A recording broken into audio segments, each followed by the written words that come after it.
तो चलिए मेरे फ्री फायर लवर्स, क्लास आपका 10th का विषय यहाँ पे हिंदी का आपके फुल एंड आपका फाइनल वीडियो आपका लेके आज का हूँ। देखिए 1 से आपके 2 घंटे यहाँ पर आपके शेष बचे हैं और 1 से 2 घंटे पहले हम यहाँ पे पूरा हिंदी का खेल खत्म करेंगे। देखिए मैंने आपको यहाँ पे, देखिए मैं बोलता हूँ ना, आपका जिला आपका कोई सा वो मैटर नहीं करता है। पूरा पेपर यहाँ पे आपका ये सेट और आपका ये सेट, मात्र आप 2 सेट्स रेडी कर लीजिए भाई, इससे बाहर आपका पेपर जाना ही नहीं है। और यहाँ पे देखिए मैंने आपका सेट आपका जो पहला था इसका मैंने आंसर आपको प्रॉपर आपको दे दिया है। यदि आपने नहीं देखा, बिल्कुल ऐसा हो सकता ही नहीं है कि आपने इसका आंसर नहीं देखा है, ठीक है। तो मैंने प्रॉपर आपके आंसर इसका आपका दे दिया है।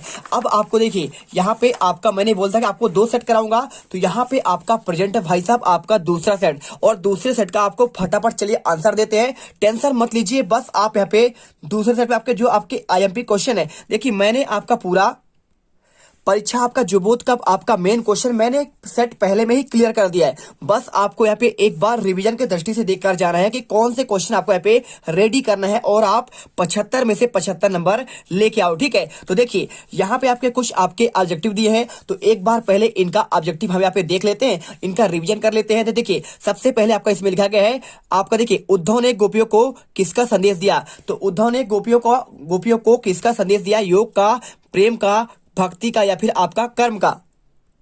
तो आप यहाँ पे सिंपल तरीके से आप आंसर की बात करें तो यहाँ पे आप योग आंसर कर लीजिए, ठीक है। इसके बाद देखिए सेकंड, सीता के विवाह की स्वयंवर में शर्त आपका क्या रखी गई? अगर कोई आपसे इसका आंसर पूछे तो आप यहाँ पे देखिए रूपवान वर का, मलयुद्ध का, शास्त्रास्त्र में जीतने का, या फिर शिव धनुष तोड़ने का। तो आपको आंसर यहाँ पे आपका घ नंबर करना है। इसके बाद देखिए जीवन का समग्र चित्रण किस में होता है? मुक्तक काव्य में, गे काव्य में, खंड काव्य में, या फिर आपका महाकाव्य में। तो अगर तीसरा का कोई आपसे आंसर पूछे तो आप यहाँ पे आंसर कर दीजिएगा, देखिए किसमें? महाकाव्य में। महाकाव्य में आपका जीवन का संपूर्ण चरित्र चित्रण होता है, जन्म से लेकर आपका मृत्यु तक, यानी आपका पूरे अंश का, पूरे आपका जीवन के चरित्र का वर्णन किया जाता है। और खंड काव्य में किसी आपका एक अंश का वर्णन करते हैं। और खंड काव्य क्या देखिए, तो आपका देखिए एकांकी में कितने अंक होते हैं? तो आप जानते हैं, आप एकांकी में आपका एक ही अंक होता है और नाटक में आपके अनेक अंक होते हैं। और इसके बाद देखिए वाच्य कितने प्रकार के होते हैं, ये क्वेश्चन पूछा गया है। इसका चलिए आपको आंसर दिखाते हैं।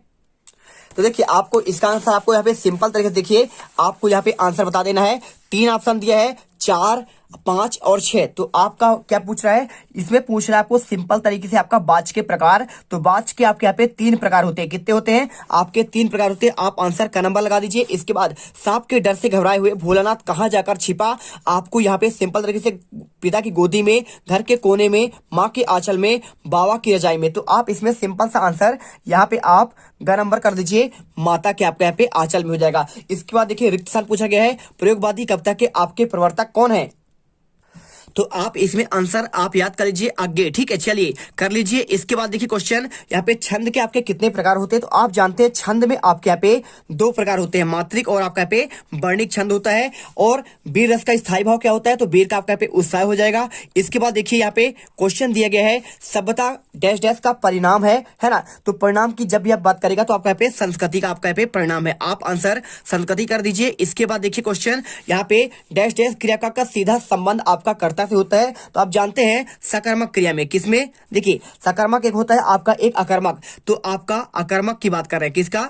आपके इसमें सकर्मक लिखा हुआ है, तो आप यहाँ पे अकर्मक कर लीजिए। देखिए अकर्मक आपका जो क्रिया होता है इसमें आपका कर्ता से सीधा संबंध होता है, लेकिन आपका सकर्मक आपका कर्म से आपका संबंध होता है। अगर यहाँ पे कर्म होता तो आपका यहाँ पे सीधा संबंध आपका सकर्मक होता। इसके बाद अगेने हिरोशिमा कविता डैश डैश में बैठे बैठे लिखा था। तो आपको बताना है यहाँ पे रेलगाड़ी में, ठीक है। आंसर आपका यहाँ पे रेलगाड़ी हो जाएगा। इसके बाद सही जोड़ी आपको मिलान करना है। कौशिक की बात करें, देखिए आपको आंसर, तो आपका इनका एक आपका रचना है यहाँ पे, देखिए आपका विश्वामित्र है। और काव्य की आत्मा क्या है? तो काव्य की आत्मा को आपको यहाँ पे रस कहते हैं। इसके बाद देखिए बाल गोविंद आपका जो भगत है, इसका पूछा गया क्वेश्चन आपका यहाँ पे क्या पूछा गया है? जो आपका बाल गोविंद भगत है, तो आपको बताना है कैसे थे। तो आप जानते हैं आप ये कबीर पंथी थे, है ना, कबीर को बहुत मानते थे। इसके बाद देखिए क्वेश्चन, मन्नू भंडारी ने साहित्य की, तो आपको इसका बताना पड़ेगा। मन्नू भंडारी आपका जो साहित्य की, देखिए यहाँ पे आपको सीधा सा आपको आंसर यहाँ पे ग नंबर कर देना है। यहाँ पे आपका देखिए शीला अग्रवाल यहाँ पे आपका लिखी इसका आपका रचना है। और क्रियाकर्ता के देखिए क्या कहलाता है? तो जो आपका क्रियाकर्ता का हो तो आपका पे कर्तवाच्य होता है। और धर्म चक्र घुमाने आपका यहाँ पे देखिए कौन सा हो जाएगा, पाप आपका धुलते हैं। तो आप आंसर करिए। इसके बाद देखिए रीतिकालीन का आपका मुख्य विषय आपका कौन सा होता है, तो आप जानते हैं यहाँ पे।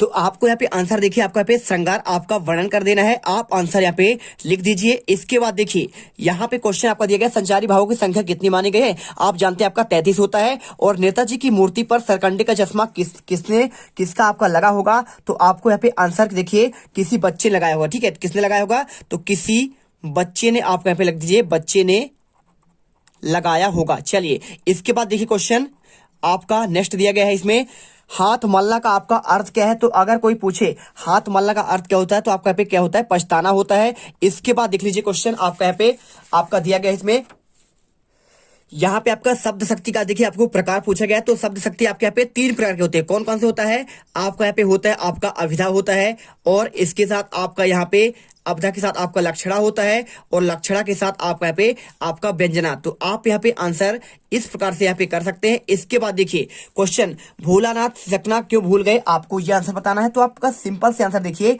यहाँ पे आप आंसर मात्र इतना लिख दीजिए, साथी बच्चों को खेलता देखकर। ठीक है, तो आंसर लिख दीजिए साथी बच्चों को खेलता देखकर। आपको यहाँ पे आंसर कर लेना है। इसके बाद देखिए यहाँ पे आपका सतप्रतिवाद का आपका मुख्य विषय आपका शोषण के प्रति आपका विद्रोह है।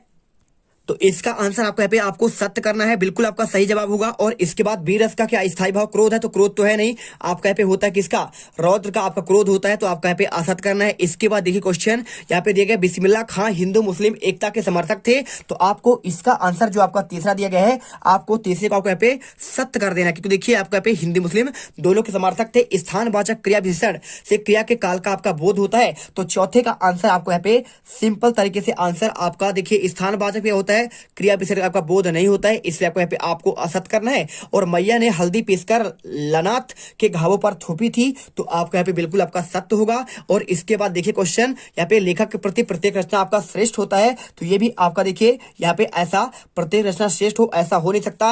यहाँ पे आपको असत करना है, क्योंकि आपका ये कथन है। ठीक है, तो आप कथन के अनुसार आपको यहाँ पे असत करना पड़ेगा। और बाकी आप अपने हिसाब से सोच सकते हैं कि भाई हाँ भाई सही होगा, लेकिन ऐसा नहीं है। तो आपको यहाँ पे एक ही वीडियो पर यहाँ पे आपका पूरा सेट का आंसर दिया जा रहा है। वीडियो को दिल से लाइक कर दो यार, क्योंकि देखिए आपके लिए इतना मेहनत करते हैं, हर एक क्वेश्चन का आपको आंसर यहाँ पे दे रहे हैं, जिससे आप यहाँ पे अच्छे नंबर पा सके। देखिए क्वेश्चन दिया है गोपियों द्वारा उद्धव को भगवान कहने का क्या आपका व्यंग निहित है। तो इसका अगर आंसर की बात करूं, तो यहाँ पे आंसर आप प्रॉपर तरीके देखिए, आपको पूरा आंसर यहाँ से लेकर आपको यहाँ पे अच्छे से कर लेना है। पूरा आंसर एक बार अच्छे से यहाँ पे पढ़ लीजिए। साथ में उद्धव के व्यवहार की तुलना किस किस से की गई है, आप ये वाला क्वेश्चन आप अच्छे से यहाँ पे देख सकते हैं। ठीक है, तो ये वाला आपका चैप्टर में आपका क्वेश्चन दिया गया है। इसके साथ देखिए कवि की आंख फाल्गुन की सुंदरता क्यों नहीं आपका हट रही थी।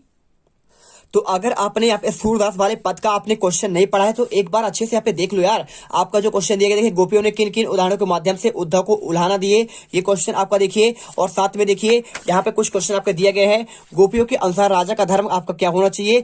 ये क्वेश्चन आपको रेडी करके पहले से ही रखना था। ठीक है, अगर जो क्वेश्चन आपको यहाँ पे दिया गया देखिए क्या लिखा है यहाँ पे लिखा है उद्धव गोपियों के मन की बात क्यों नहीं समझ पा रही है। तो आपको ऐसे क्वेश्चन आपको रेडी करके रखना है, क्योंकि यही क्वेश्चन आपके पेपर में यहाँ पे आपके वार्षिक में भी आएंगे, है ना।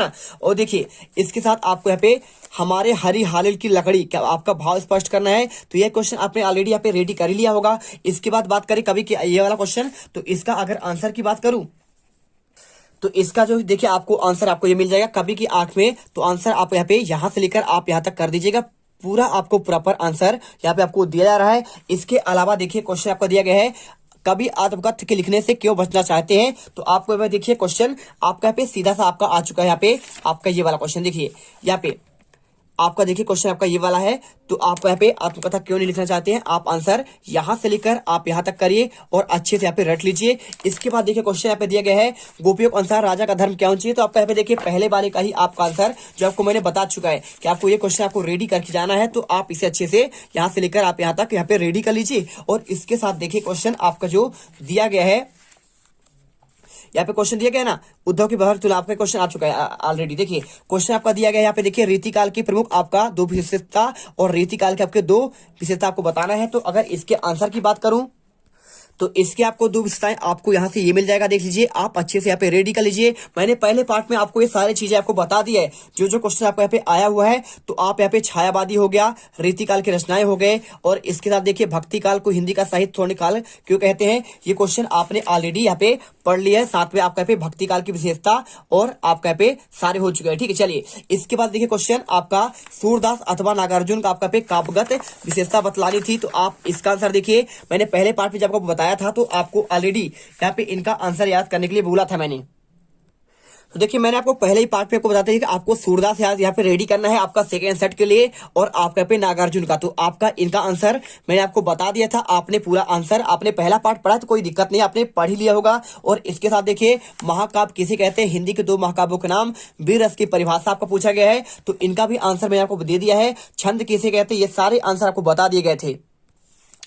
तो अगर महाकाव्य की बात करें तो आपको आंसर आपको यहाँ पे ये वाला रेडी करना है, इसकी आपका विशेषता हो गया, इसके आपकी कुछ रचनाएं, और इसके साथ देखिए वीर रस की परिभाषा की बात कर रहे हैं। तो वीर रस की परिभाषा आप यहाँ पे आप अच्छे से यहाँ पे याद कर सकते हैं। देखिए आपका ये हो जाएगा, देखिए वीर रस, और आपका यहाँ पे इसका आपका उदाहरण भी आपको दिया गया है, और बाकी आपको मैंने सब बता दिया था। इसके साथ देखिए छंद किसे कहते हैं, अगर ये वाला क्वेश्चन आए तो आप छंद का परिभाषा आप यहाँ पे ये कर सकते हैं, इसके आपके यहाँ पे अंग भी आप लिख सकते हैं। और इसके बाद देखिए यहाँ पे क्वेश्चन आपका अगला आता है नाटक और एकांकी में अंतर। तो इनका आंसर मैंने आपको ऑलरेडी आपका उस पार्ट पे आपको दिखा दिया था। साथ में कहानी किसे कहते हैं, इसका भी आंसर आपको मैंने दिखा दिया है। तो आप यहाँ पे कहानी के बारे में आप देखना चाहते हैं तो आप इसकी परिभाषा यहाँ से लिख सकते हैं, मुंशी प्रेमचंद के अनुसार हो जाएगा। और इसके साथ आपका यहाँ पे आपका एकांकी का दिया गया है, और मैंने आपको सारी चीजें यहाँ पे ऑलरेडी क्लियर कर दिया हूँ। रिपोर्टाज क्या होता है, आत्मकथा क्या होता है, जीवनी क्या होता है, और आपका यहाँ पे अंतर कुछ आप देख लीजिए। यहाँ पे आपको अंतर, यहाँ पे नाटक, एकांकी और जीवनी और आत्मकथा आपको इसे पढ़कर जाना है, ठीक है। चलिए बाकी आपके सभी हो चुके हैं क्वेश्चन। यहाँ पे आपको ऑलरेडी देखिए यहाँ पे लिखा है लेखक यशपाल, और आपका यहाँ पे देखिए इसमें क्वेश्चन देखिए 15वां स्वयं प्रकाश और मनु भंडारी, इसका भी मैंने आपको आंसर बता दिया है। और इसका संधि विच्छेद की बात करें तो देवधन आपका यहाँ पे आलय हो जाएगा, क्या हो जाएगा, देवधन आपका यहाँ पे आलय होगा, और इसका हो जाएगा बाकधन आपका यहाँ पे आपका ईस होगा। तो आप यहाँ पे आंसर सिंपल तरीके से आप यहाँ पे पढ़ सकते हैं। और देखिए इसका नाम की बात कर रहा है तो आपका यहाँ पे दीर्घ स्वर संधि हो जाएगा, स्वर संधि। और अगर मैं इसकी बात करूं तो आपका ये हो जाएगा आपका व्यंजन संधि हो जाएगा, क्या हो जाएगा, व्यंजन आपका संधि यहाँ पे आपका हो जाएगा। तो आप इसे अच्छे से पढ़ लीजिए। और इसके साथ देखिए पूरे क्वेश्चन आगे के मैंने आपको ऑलरेडी यहाँ पे बता दिया था। आपका नवाबी आते वाला क्वेश्चन आपको बता दिया था उस वाले में, और बाल गोविंद का संदर्भ प्रसंग व्याख्या आपको ऑलरेडी मैंने पहले पार्ट में आपको बता दिया था, जितने आपको, क्योंकि मैं जानता था कि देखिए पेपर बनाने पूरा करने में आपको यहाँ पे टाइम लगेगा। तो देखिए आपको टीसी का भी आपको मैंने बता दिया था, साथ में आपको जन्मदिन पर आपको आयोजित होने के लिए आपको मित्र को आमंत्रण पत्र का, और साथ में विज्ञान के बढ़ते चरण का भी आंसर मैंने पहले पार्ट में आपको दे दिया है। तो इस प्रकार से देखिए आप अच्छे से यहाँ पे आपको रेडी कर लेना है इस क्वेश्चन को।